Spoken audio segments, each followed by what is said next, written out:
முழுமையாக ரத்து செய்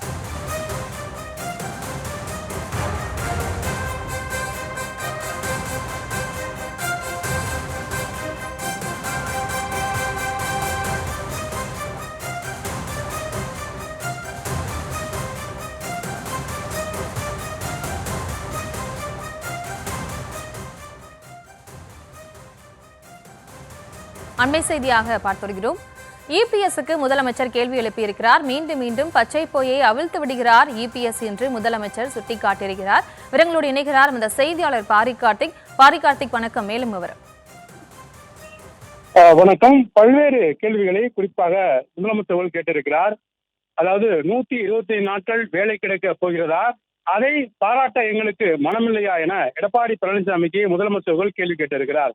மகாத்மா காந்தி வேலைவாய்ப்பு திட்டம் முடக்கப்பட்டுள்ளதை எதிர்த்து குரல் கொடுக்க துணிவின்றி மீண்டும் பச்சை பொய்யை அவிழ்த்திருக்கிறார் பழனிசாமி என்றும், ஆண்டுக்கு 100 நாட்கள் வேலை என்பது சட்டமாக இருந்த போதே அதை நிறைவேற்றாமல் சம்பளமும் வழங்காமல் அலைக்கழித்த பாஜக அரசு தற்போது 1008 நிபந்தனைகளுடன் நிறைவேற்றும் இந்த புதிய திட்டத்தில் 125 நாட்கள் வேலை தரப்போகிறதா என்றும், உண்மையை சொன்னால் ஒரு நாள் வேலைக்கு கூட இனி ஒன்றிய அரசு உத்தரவாதம் கொடுக்க தன்னுடைய கடமையை கை கல்வி இருக்கிறது என்றும் முதலமைச்சர் சுட்டிக்காட்டியிருக்கிறார்.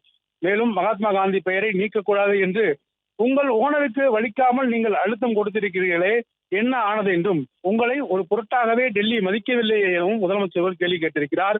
மாநில அரசினுடைய 40% நிதிச்சுமையை தற்போது எதேச்சை அதிகாரம் என்ற அடிப்படையில் ஏன் கைவிடவில்லை என்றும் முதலமைச்சர் கேள்வி கேட்டிருக்கிறார்.